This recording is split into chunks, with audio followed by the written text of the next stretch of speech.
कल जो honourable supreme court ने जो हियरिंग हुई 370 के बारे में, और उसमें जो उन्होंने ये फैसला किया कि जो सरकार ने गवर्नमेंट ऑफ इंडिया की तरफ से जो लेटेस्ट एफिडेविट दिया गया और जिसमें 370 हटाने का जवाब देने की कोशिश की गई, और जो सुप्रीम कोर्ट ने कहा हम इसको कंसिडर नहीं करेंगे, उससे कहीं ना कहीं पीडीपी का जो हमारा ये स्टैंड है कि बीजेपी के पास 370 को खत्म करने के लिए कोई जवाब नहीं, कोई आईनी जवाब नहीं है, कोई कानूनी जवाब नहीं है, बल्कि इन्होंने आईन की धज्जियां उड़ाते हुए एक ऐसा कारनामा अंजाम दिया जो मेरे ख्याल में इस मुल्क के 75 साल की हिस्ट्री में कभी नहीं हुआ था। तो इसके साथ साथ उनका ये दलील देना कि 370 को खत्म करने के बाद जम्मू कश्मीर में हालात ठीक हो गए, ये बिल्कुल ऐसा है कि जब कोई गुंडा, कोई बदमाश किसी घर में घुस के वहां के लोगों की पिटाई करे, आबरूरेजी करे, उनको धमकाए और उसके बाद बोले कि घर में सब कुछ ठीक ठाक हो गया क्योंकि अब घर में आवाज नहीं आ रही, शोर नहीं हो रहा है, झगड़ा नहीं हो रहा है। बिल्कुल वही हाल उन्होंने जम्मू कश्मीर का किया है। जम्मू कश्मीर में इसको एक खुली जेल में तब्दील किया गया है, जहां पर आम इंसान की बात तो दूर, जो यहाँ के जर्नलिस्ट हैं, मीडिया के लोग हैं, उनको न सिर्फ धमकाया जाता है बल्कि कईयों को यूएपी के अंदर जेल में डाल दिया गया क्योंकि वो अपना फर्ज अंजाम देते थे। वो मरकजी सरकार को आईना दिखाते थे कि जम्मू कश्मीर मजहबी रहनुमा है, जिनका मैं कई बार नाम ले चुकी हूँ, बार बार नाम लेने की जरूरत नहीं है, जिनको इस वक्त जम्मू के मुलाकात भी नहीं होती है उनकी, और उनके पास कोई ऐसे वसाइल नहीं है। तो ऐसे में ये कहना कि जम्मू कश्मीर में सब कुछ ठीक ठाक है, जम्मू कश्मीर को जिन हालात से इस वक्त गुजरना पड़ता है, आप अखबार खोलिए, एनआईए का रेड, ईडी का रेड, एसआईए का रेड, एसयूआई का रेड, इसके बगैर तो कोई डेवलपमेंट हमें नजर नहीं आती है। रोज छापे पड़ते हैं। तो इतना जुल्म जबर करने के बावजूद सुप्रीम कोर्ट को ये बावर कराने की कोशिश की गई कि 370 के बाद हमने यहाँ सब कुछ ठीक ठाक किया, और मुझे उम्मीद है उनके साथ जो 200 जज लाए गए वो भी इसी मकसद से लाए गए यहाँ,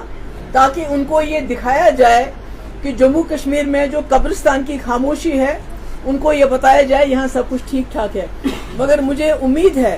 कि ये तमाम जज साहिबान बहुत ही दानिशमंद लोग होते हैं, ये लोगों की तकदीरों का फैसला करते हैं। उन्होंने देखा होगा कि पर्दे के पीछे क्या है, जम्मू कश्मीर में असली हालात क्या हैं, किस तरह जो पिछले 4 साल में जब से हमारा केस सुप्रीम कोर्ट में है उसकी परवाह न करते हुए किस तरह कई कानून लाए गए जिससे हमारी जमीनें, हमारी नौकरियां, हमारे वसाइल की लूट मची हुई है। हालांकि कानून ये कहता है कि जब भी कोई केस कोर्ट में हो तब तक उसको जिससे उस दफा पे या उस केस पे असर पड़े ऐसा कोई फैसला नहीं लेना चाहिए। मगर चूंकि बीजेपी ने कॉन्स्टिट्यूशन को, जुडिशरी को, हर एक चीज का जो है उसका मुखालफत करने का बेड़ा उठाया हुआ है, क्योंकि जब पार्लियामेंट में 2019 में कॉन्स्टिट्यूशन को बरतरफ करते, वो कॉन्स्टिट्यूशन जिसने जम्मू कश्मीर के लोगों को 370 अपने आईन के अंदर दिया हुआ है, उन्होंने सुप्रीम कोर्ट की भी उस वक्त धज्जियां उड़ा दी, क्योंकि सुप्रीम कोर्ट का अपना फैसला है, एक बार नहीं बल्कि कई बार उन्होंने फैसला किया है। संपत प्रकाश हो, प्रेमनाथ कौल हो, विजय लक्ष्मी झा हो, जहां पर सुप्रीम कोर्ट ने ये कहा कि जम्मू कश्मीर में 370 हटाने का सिर्फ एक तरीका, एक वाहिद तरीका है कि जो जम्मू कश्मीर की कॉन्स्टिट्यूएंट असेंबली है वो रिकमेंड करनी चाहिए प्रेसिडेंट ऑफ इंडिया को कि इसको खत्म कर दीजिए। ना तो जम्मू कश्मीर की कॉन्स्टिट्यूएंट असेंबली है, तो किसने रिकमेंड किया, कैसे इन्होंने किया। तो मेरा कहने का मकसद है कि मुझे उम्मीद है कि ऑनरेबल सुप्रीम कोर्ट जब कि हालांकि कुछ खदशात भी हैं, किसी ने मुझसे सवाल पूछा कि पिछले 4 साल से केस की सुनवाई बिल्कुल नहीं हुई, जबकि बड़े ऐसे केसेस सुने गए जिनकी शायद इतनी इमरजेंसी नहीं थी। तो आज कश्मीर के दौरे के यकायक बाद केस की सुनवाई होना और वो भी ये फैसला होना कि 2 अगस्त के बाद रोजमर्रा इनकी सुनवाई होगी, तो कहीं ना कहीं ये खदशात पैदा होते हैं कि कहीं जो बीजेपी जो जाल बिछाया है उन्होंने पूरी दुनिया को, पहले G20 उसके बाद जजेस को लाया गया जम्मू कश्मीर के कब्रिस्तान की खामोशी दिखाने के लिए, कहीं वो कुछ और तो नहीं, पर्दे के पीछे कुछ और तो नहीं हो रहा है। पर मुझे उम्मीद है जस्टिस चंद्रचूड़ पे, आई थिंक उनकी जो इंटेग्रिटी है वो दैट इज अनक्वेश्चनेबल जो हम देख रहे हैं। मुझे उम्मीद है कि जो पास्ट में हुआ है, कई ऐसे फैसले दिए गए जिसमें कॉन्स्टिट्यूशन को बरतरफ करके, कानून को बरतरफ करके सिर्फ अवाम के जज्बात, कलेक्टिव कॉन्शियस को सेटिस्फाई करने के लिए कुछ जजमेंट्स दी गई हैं और उसके बाद वो लोग पार्लियामेंट में पहुंच गए वो जजेस। तो मुझे उम्मीद है कि जस्टिस चंद्रचूड़ जो हैं वो अवाम के जज्बात की अगर कदर करनी है तो फिर जम्मू कश्मीर के लोगों के जज्बात की कदर करना पहला उनका फर्ज बनता है, क्योंकि 370 हमारी शनाख्त की, हमारी जमीनों की, हमारे रहन सहन की गारंटी था। मगर मैं सोचती हूँ कि मेरा ये मानना है कि जो भी जुडिशरी होती है उनको कॉन्स्टिट्यूशन और कानून की पासदारी करनी है। तो मुझे उम्मीद है जब वो कानून की पासदारी करेंगे, हिंदुस्तान के आईन की पासदारी करेंगे, तो फैसला जरूर कानून के हक में, इंडियन कॉन्स्टिट्यूशन के हक में देंगे, न कि कलेक्टिव कॉन्शियस। और जो हमने पहले देखा है, मैं उन जजमेंट्स का नाम नहीं लेना चाहती हूँ जहां ये कहा गया चूंकि सबूत नहीं थे, कोई कानून नहीं था, मगर ये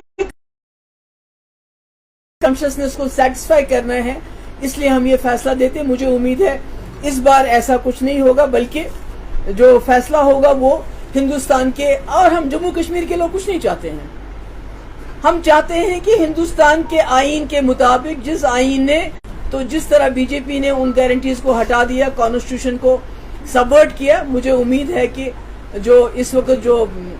हमारी कॉन्स्टिट्यूशन बेंच जो हमारे केस को सुनने जा रहा है वो कॉन्स्टिट्यूशन के साथ इंसाफ करेंगे। Thank you so much. I think I have done. एक बात यहाँ, क्योंकि आपने अपना पॉइंट ऑफ व्यू बताया, मैं आपको 2-3 पॉइंट ऑफ व्यू बताना चाहिए जो हमारी खुद की पॉलिटिकल पार्टी है। ये सिर्फ इस हफ्ते की बात है। 3 दिन पहले यहाँ जितेंद्र सिंह आए थे, जब उनसे पूछा गया अबाउट 370 आर्टिकल, उन्होंने कहा ये ब्रैकेट में लिखा है इट्स टेम्पररी, तो वाहिवला करने से क्या। दूसरा यही सवाल, पहले इस सवाल का जवाब, दूसरा यही बात जब हमने पास ऑन की उमर अब्दुल्ला साहब को, उसने कहा बिल्कुल टेम्पररी लिखा है, लेकिन ये किस कॉन्टेक्ट में बताया उसने? मैं आपके सवाल का एक ही जवाब देना से पूछा गया, उसने कहा जो यूनिफॉर्म सिविल कोड है ये आर्टिकल 370 की तरह नहीं है, उठा दिया। देखिए मेरे पास न तो जितेंद्र सिंह की कोई दलील की इजाजत है न किसी और की। मेरे पास एक ही दलील है कि ऑनरेबल सुप्रीम कोर्ट ने खुद संपत प्रकाश में, खुद प्रेमनाथ कोल में, खुद विजय लक्ष्मी जा के केस में ये खुद बताया है कि जम्मू कश्मीर के 370 को कोई हटा नहीं सकता जब तक जम्मू कश्मीर की कॉन्स्टिट्यूएंट असेंबली इसको रिकमेंड ना करे प्रेसिडेंट को। तो टेम्पररी होने का सवाल ही पैदा नहीं होता है। खुद ही इसकी जो इफादियत है वो स्पेशल हो जाती है। And it can not be, it will not be, it should not be removed. ये मेरे अल्फाज नहीं है,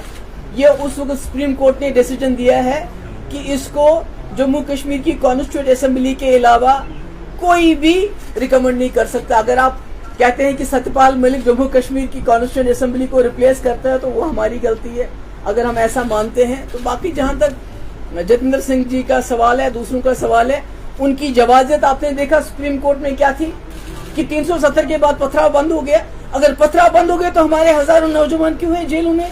हमारे रिलीजियस लीडर क्यों हैं जेलों में, रोज हमारे यहाँ छापे क्यों पड़ते हैं, मॉनिटरिंग क्यों होती है, आपने इजराइल का पॉलिसी यहाँ क्यों अपनाई है, आप क्यों कहते हैं कि हम 5 मरला जमीन 2 लाख लोगों को देंगे जबकि कुल 19,047 लोग यहाँ बेघर हैं। किनको दे रहे हैं आप जमीन? आप वोटर लिस्ट में 25 लाख लोगों को क्यों ऐड करते हैं? अगर आप इतने सेटिस्फाइड हैं जम्मू कश्मीर की सिचुएशन को लेके तो फिर ये चोर दरवाजों से एंट्री क्यों? तो मेरा ख्याल है कि हम ऑनरेबल सुप्रीम कोर्ट पे छोड़ते हैं कि वो क्या इस मुल्क की कॉन्स्टिट्यूशन की पासदारी करेंगे या खुदा ना खास्ता कुछ I don't کیا یہ want to say. الیکشن سے پہلے ٹرمپ کارڈ ہو سکتا ہے؟ میم الیکشن سے پہلے ٹرمپ کارڈ ہو بھوشن سکتا کے ہے؟ خلاف دہلی پولیس نے ابھی تو آج کا مسئلہ یہی ہے.